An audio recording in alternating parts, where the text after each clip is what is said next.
So then what does it mean to love God? Because it seems everyone talks about it from an emotional perspective. Well, of course we talk about it that way because we're all self-centered narcissists and we understand love through what it does for us. We understand love by what we have accomplished. That's why it's so difficult to talk about things that Jesus did, like, if you love me, you will keep my commands, because what we hear is, my love for God is based on my ability. If I'm doing all of these things, then I love God. And like I said before, the emotionalism that comes with it is a softer, more palatable form of that legalism. That the measure by which I love God is directly tied to my emotional response. And in both cases, we're putting the cart before the horse. Because as Paul says in 1 Thessalonians, our labor is motivated by love. Love is not the result of our labor. And so the problem is, if I were to ask you, what is love?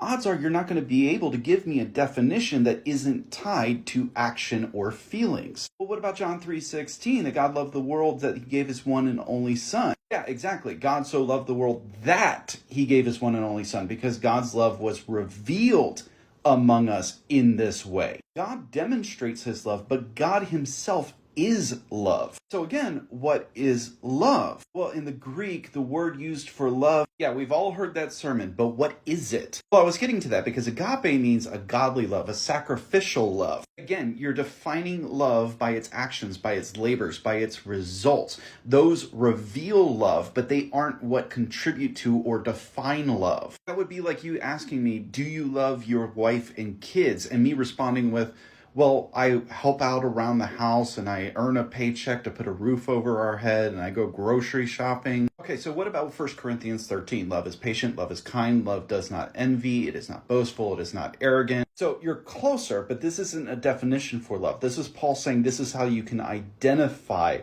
love. You identify it by its fruit, that it isn't boastful, it isn't rude, it isn't proud. So the question still remains, what is love? Not how do we love, not why do we love, not what do we love, but what is it? Are you confused, frustrated, even angry at me?